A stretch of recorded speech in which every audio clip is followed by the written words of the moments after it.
A guiding light has drawn you back once more, chosen one. And this time, the message carries urgency. Pause everything. Do not take that step. Do not send that message. Do not let this inner agitation push you away from the exact place where you are meant to remain. The fact that you are hearing this right now is not random. It feels as though your timeline has been interrupted at a precise point, as if something beyond chance has redirected your attention. This is not coincidence. This is a deliberate interruption from a higher order. Your pulse is rising. Your hands feel uneasy. Your thoughts are urging you to abandon everything, to leave the job, end the bond, relocate, or give up on what you've been building. The tension inside you feels almost unmanageable, as though staying still is impossible. It feels like delay will destroy you, like inaction will suffocate your spirit. But what you are experiencing is not fear in its usual form, and it is not intuition warning you of harm. It is the weight of something vast approaching your life, pressing through unseen dimensions and shifting the atmosphere around you. You are sensing the impact before the arrival itself. Something significant is moving toward your path right now, cutting through resistance, breaking through unseen barriers, navigating every obstacle just to reach your exact position. These are not ordinary encounters. They are carriers of destiny, beings, opportunities, alignments that hold what you have long struggled to create alone. They bring answers you have searched for, doors you could not open by force, and provisions you were never meant to manufacture in isolation. If you move away now, driven by restlessness or fear, you may step out of alignment just as everything you've been waiting for reaches its arrival point. You could leave the shore at the very moment your breakthrough comes into view. You will walk off the stage just as your name is being called. Take a deep breath, not a shallow one, a spiritual breath that reaches down into the core of your being.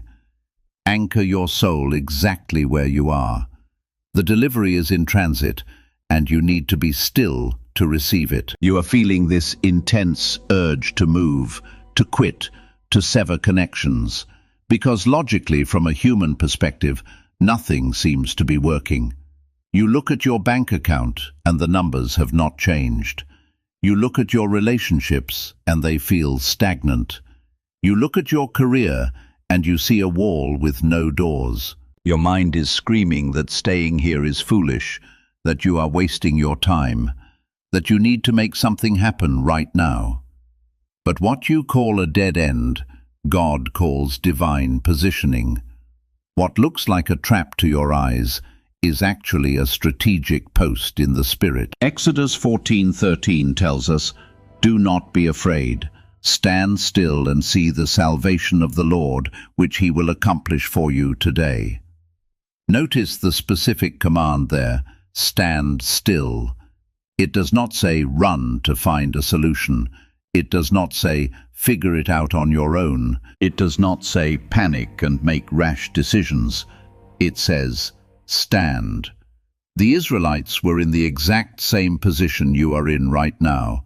Behind them was Pharaoh's entire army, hundreds of chariots, thousands of trained soldiers.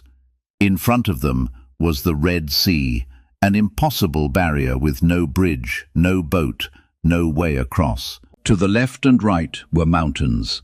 They were completely boxed in. Every logical voice screamed, run, or fight, or surrender. But God said, stand still. They had to look absolutely foolish in that moment. They had to appear trapped, with no escape.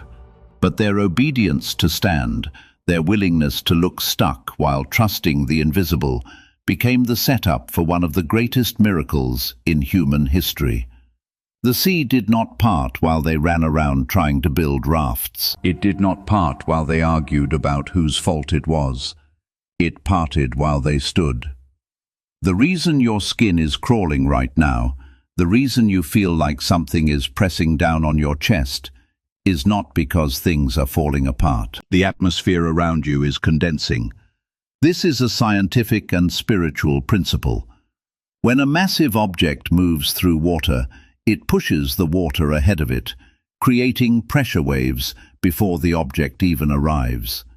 You feel the wave before you see the ship. The spiritual pressure you feel in your chest, the tension in your shoulders, the restlessness in your legs. These are not signs of impending disaster. This is displacement. This is the atmosphere being pushed out of the way by something enormous that is about to occupy your space. The blessing that is coming toward you is so large, so significant, that it is creating pressure in the realm of the spirit before it even manifests in the natural.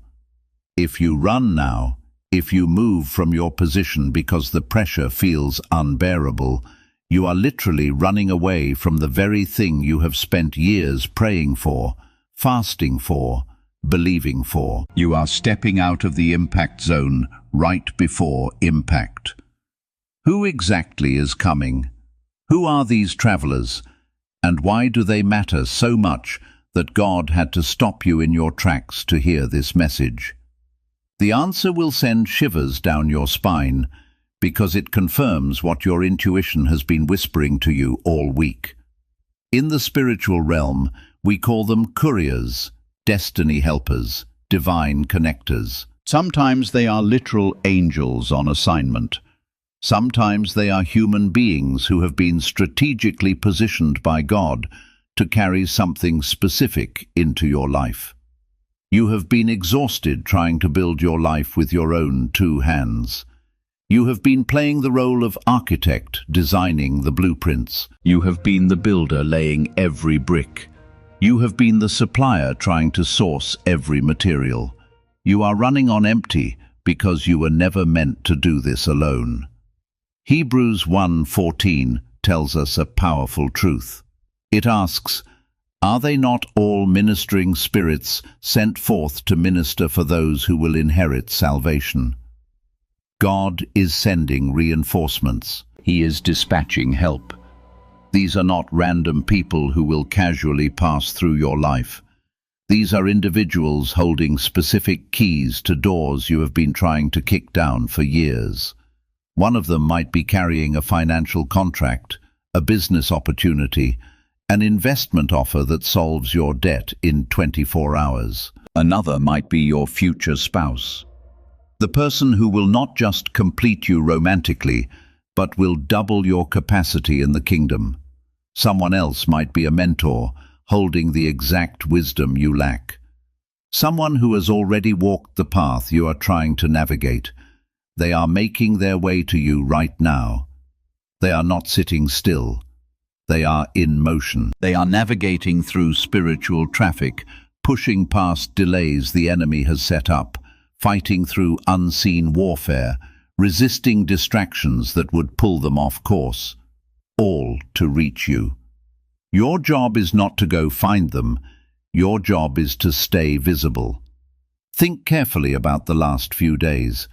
Have you felt a sudden, unexplained expectation, a feeling deep in your gut that something is about to shift? Have you caught yourself checking your phone more than usual, as if you are waiting for a message?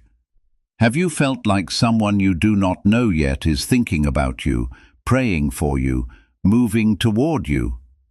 That is not paranoia. That is not wishful thinking. That is the spiritual vibration of their approach. They are close. They are entering your territory in the spirit. The veil between where they are and where you are is thinning. But here is the critical problem, and this is why you must pay very close attention right now. These spiritual travelers do not use GPS satellites like humans do. They cannot type your address into a navigation system. They do not find you by your street number or zip code. They find you by your spiritual signal, by the frequency you are broadcasting, by the light you are emitting. You need to understand the mechanism of the beacon, how this spiritual navigation system works. Imagine your spirit is a lighthouse, standing tall on the shore of a dark, stormy ocean.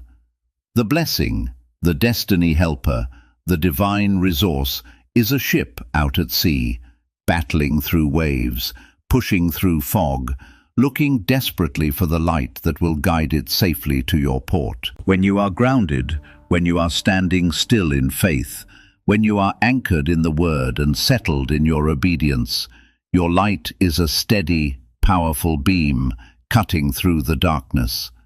The ship can see you from miles and miles away. The captain can chart a course directly to you because your signal is clear, consistent, unwavering. But when you are restless, when you are pacing back and forth in your mind, when you are filled with anxiety about needing to make something happen right now, when you are second-guessing God's plan and questioning your position, your light flickers. It moves erratically. It blinks on and off to the approaching blessing. You look like static on a broken radio. You look like a storm instead of a harbor. The ship's captain sees your flickering light and thinks, "I cannot dock there. It is not safe. The conditions are unstable." So the ship keeps sailing, searching for a steady signal, waiting for you to stabilize. This is why Habakkuk 2:3 is so critical. It says, "The vision is yet for an appointed time, but at the end it will speak and not lie. Though it tries, wait for it, because it will surely come. It will not tarry forever." The word wait in the original Hebrew is an active word. It does not mean sit passively and do nothing. It means hold your position. Keep the light steady. Maintain the signal. Every time you complain about how long it is taking, you dim the light. Every time you threaten to quit, to give up, to walk away, you turn the light off completely. Every time you post on social media about how tired you are of waiting, you send interference into the signal. If you are feeling the weight of this truth right now, if you realize you have been flickering when you should have been steady, do me a favor. Drop a comment below and just type the word steady. Let that be your declaration, your covenant with heaven, that you are choosing to keep your light on, no matter how long the wait feels. And while you are down there, hit that like button. It helps me know this message is reaching the right people, and it helps the algorithm push this to other chosen ones who are standing at the same crossroads you are. You might be thinking, "But I have waited so long. I am tired. The fatigue is real." But it is also a sign the shift is imminent. You are tired because maintaining light in a dark world takes immense power. God is saying to you today, do not let the light go out now. The ship is in the harbor. The captain is looking for your signal. Do something with me right now. Visualize your feet. Imagine that from the soles of your feet, deep, thick roots of light are growing down into the center of the earth, wrapping around the unshakable foundation of God's promise. Feel yourself becoming heavy, solid, unmovable. As you anchor, imagine a beam of light shooting from your chest straight into the universe. That is your signal saying, "I am here. I am positioned." Psalm 46:10 commands us, "Be still and know that I am God." The knowing comes after the stillness. You cannot know the outcome while running in panic. You must stop to know. Once you stabilize your frequency, the connection becomes instant. The travelers will lock onto your coordinates. The resources will find your account. The person will find your path. You must be warned about something most believers never see coming. The enemy knows this convergence is about to happen. He has access to spiritual calendars. He knows the ship is almost at your dock. He knows your breakthrough is scheduled to arrive. Since he cannot stop the blessing from coming, since he cannot cancel what God has authorized, he has deployed a counter-strategy. He is trying to trick you into leaving the lighthouse right before the ship arrives. He is lighting fires on other hills, creating false doors, manufacturing fake opportunities that look shiny, urgent, and legitimate. He wants you to see smoke rising from those distant hills and think, "That must be where my blessing is. I need to run there now." He wants you to chase these decoys, to abandon your post, to turn off your light and sprint toward a mirage. If you leave your lighthouse to chase false fires, your harbor will be empty when your ship arrives. The ship will pull in, the captain will look around, and you will not be there to receive what has your name on it. Someone else who stayed at their post will benefit from what was meant for you. This is the trap of the counterfeit. The spiritual law of arrival states that the counterfeit always appears immediately before the authentic. The replica shows up right before the original. The enemy is not creative enough to build something from scratch. He can only copy, twist, and pervert what God has already designed. So he studies your prayers. He listens to your declarations. He knows exactly what you have been asking for. Then he manufactures a knockoff version and presents it to you with perfect timing. You have been praying for a relationship just as you decided to wait on God. Suddenly, an ex you have not heard from in years sends a text. It feels like answered prayer until you remember why you broke up. You have been praying for a job that honors your gifts. Just as you committed to staying planted, an offer comes in with more money, but it requires you to compromise your morals, work Sundays, or sacrifice time with God and family. It looks like provision until you read the fine print. You have been praying for a financial breakthrough. Just as you renewed your decision to trust God's timing, a get-rich scheme appears. A too-good-to-be-true investment alone with hidden terms that will enslave you for years. It feels like the answer until you feel the heaviness in your spirit. Here is how to identify the counterfeit. And I need you to write this down. The counterfeit always demands immediate action. It says, if you do not respond right now in this moment, you will miss it forever. It creates false urgency. It makes you feel frantic, pressured, rushed. The authentic from God, the real blessing, always gives you peace to wait, to pray, to seek counsel, to confirm the leading of the Spirit. The counterfeit makes you feel anxious. Even when it looks good on paper, your spirit feels unsettled. You have a check in your gut that you cannot explain. The authentic aligns with your values, confirms the word God already spoke to you, and brings deep peace, even if it requires patience. The counterfeit asks you to compromise something you know is important. The authentic never requires you to violate your convictions. If the opportunity before you is creating anxiety, urgency, and requires you to abandon your post, that is a false fire. Let it burn out on its own. Your ship is not coming to someone else's hill. It is coming to your lighthouse. And if this is resonating deep in your spirit right now, if you know you have been tempted to chase false opportunities, hit that like button. It helps this message reach more chosen ones standing at the same crossroads. Now, I want to address something most preachers will not tell you because it is uncomfortable. There is a cost to receiving what is coming to you.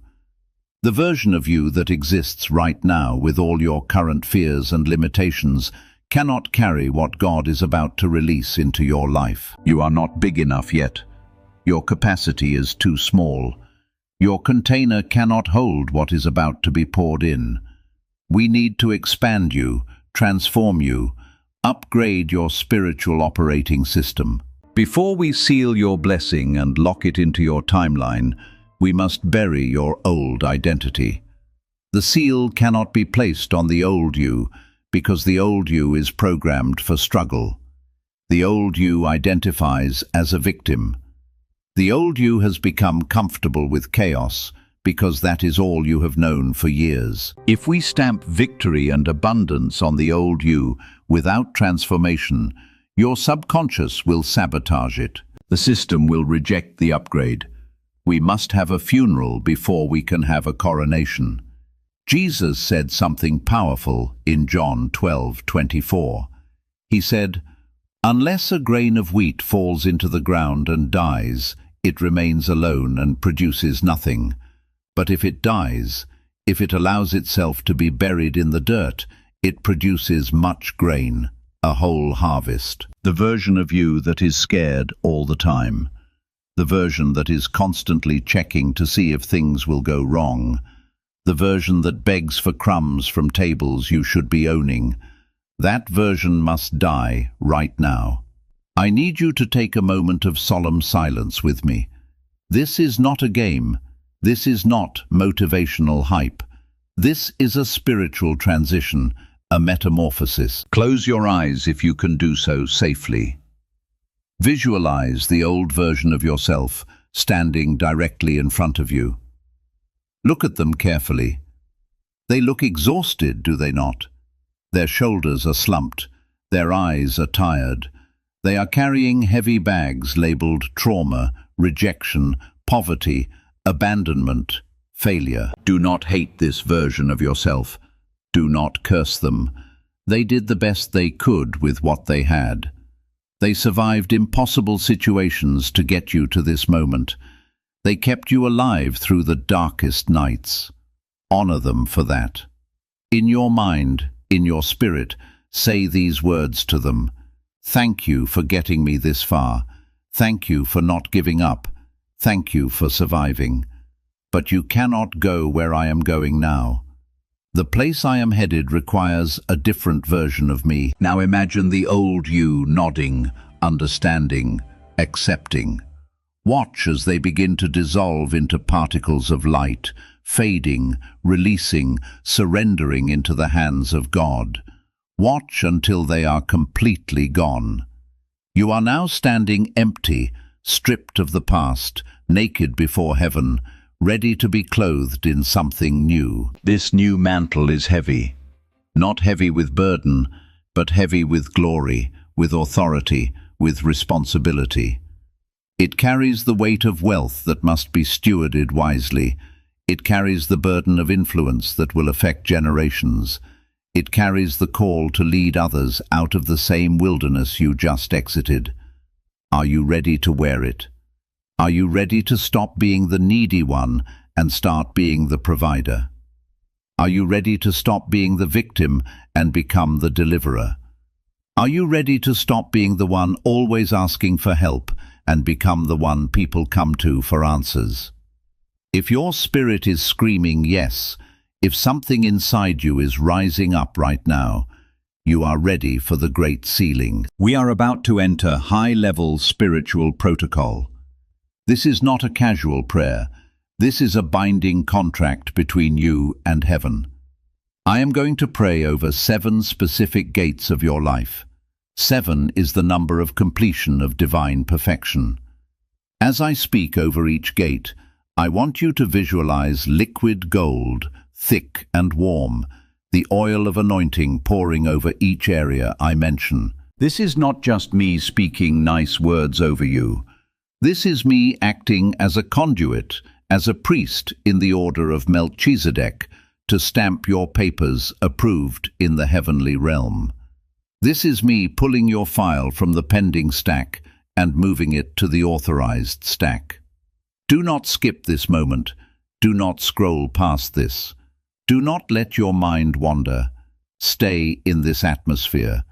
This is where everything becomes permanent. Before we begin, I need you to position yourself physically to receive. If you can safely do so, lift your hands with your palms facing upward. Open hands signal an open heart, a willing receiver. If you are driving, walking, or cannot physically lift your hands, simply open the hands of your spirit in your imagination. God sees the posture of your heart. This is the universal sign of receipt, of surrender, of willingness to be filled. We are now activating the sevenfold seal of Jehovah. I am not just speaking hopeful words. I am decreeing established laws over your timeline. I am invoking ancient covenants. I am calling down the same power that spoke galaxies into existence. Receive this now with every fiber of your being. Father, in the mighty name above every name, I bring this chosen one before the throne of grace. They have stood, fought, and waited. Now we ask for the seal of permanence. As Ephesians 1:13 says, having believed you were sealed with the Holy Spirit of promise. We invoke that promise now. First, I seal your mind. I plead the blood of protection over your thoughts. The chaotic static of anxiety ceases forever. I seal your mind against lies that say you are not enough. From this moment, you will have the mind of Christ.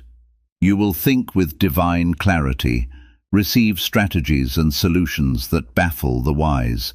The spirit of confusion is evicted, the spirit of wisdom installed. Feel the liquid gold soothing your thoughts. Your mind is now a sanctuary of peace. It is sealed. Second, I seal your eyes. I anoint your vision. The scales of deception fall off. You will no longer see yourself as the grasshopper, but as the giant slayer. I seal your eyes to recognize your destiny helpers instantly. You will see the enemy's traps miles before they happen. Your discernment is sharpened to a razor's edge. Your vision is sealed. Third, I seal your ears. I block every frequency of gossip, slander, and negativity from entering your spirit. Your ears are tuned to heaven's frequency.